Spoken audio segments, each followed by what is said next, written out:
Channel के लाइक कीजिए, subscribe कीजिए, शेयर कीजिए। महादेव भोलेनाथ के चरण में प्रणाम करती हूँ, गौरी मैया के चरण में प्रणाम करती हूँ, माता पिता के चरण में प्रणाम करती हूँ। मेरा प्रणाम स्वीकार हो प्रभु, मेरा प्रणाम स्वीकार हो।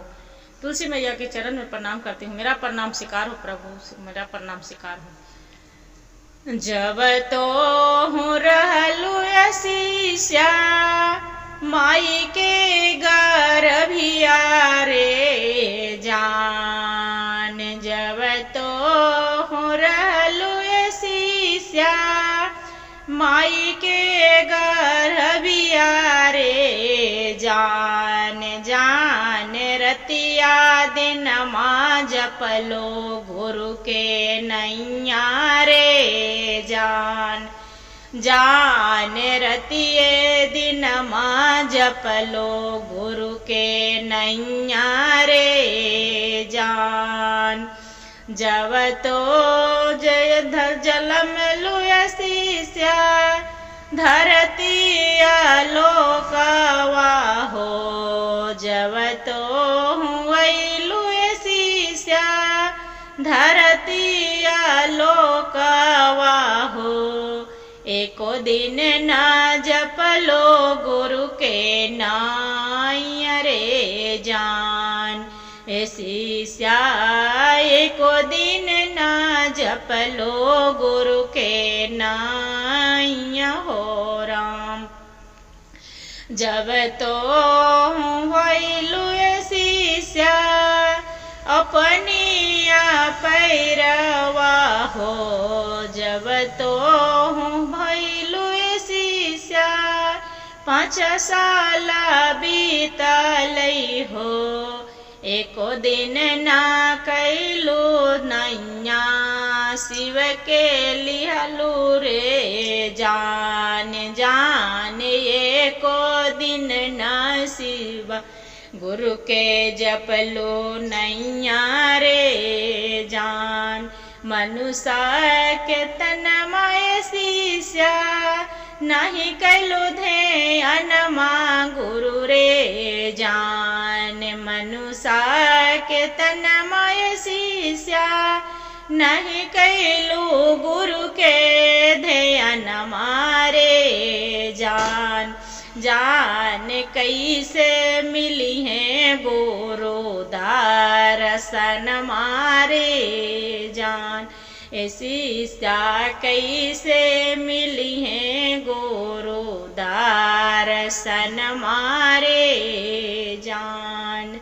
जब तोरी उमरिया शिष्या बीते 12 साल दिन मारे जान, जान एको दिन न गैलो शिवा मंदिलिया रे जान, जान एको दिन न गैलो शिष्या मंदिलिया रे जान। कैसे तो हूँ पैवै शिष्या शिव दर्शन मारे जान, कैसे तो हूँ पैवै बहिना शिव दर्शन मारे जान। बहिना एको दिन न कैला शिव भजनिया रे जान, ए भैया एको दिन न कैलो शिव दर्शन मारे जान। जब तो हूँ रहलु भैया माई के गर्भिया रे जान, जान रात दिना जपलो ओ गुरु के नैया रे जान, जा जब तो भाई बहिना लोग लिहलू धरती जलमिया रे जान, जान भूल रे गईलू शिवा गुरु भजनिया रे जान, जान भूल रे गईलो सेवा दर्शन मारे जान। ए हो गयन मायस रे भैया कैसे तो हो भूल लू रे जान। ए हो गयन माय बहिना तू कैसे भूल लू रे जान। जान शिव लोग के कैसे पव दर्शन मारे जान। जान शिव लोग के कैसे पव दर्शन मारे जान। नहीं ओन मिली है दीदी शिव के चरनिया रे जान। जान तो हूँ जपल शिवा गुरु के नैया रे जान। जान तो हूँ जपला बहिना शिव गुरु के नैया रे जान। पहिला ने दया मंगिहा दूसरा में चर्चा रे जान। बहिना पहले ने दया मंगिहा दूसरा में चर्चा रे जान। ए भैया तीसरे में करिहा नम पर नम मारे जान।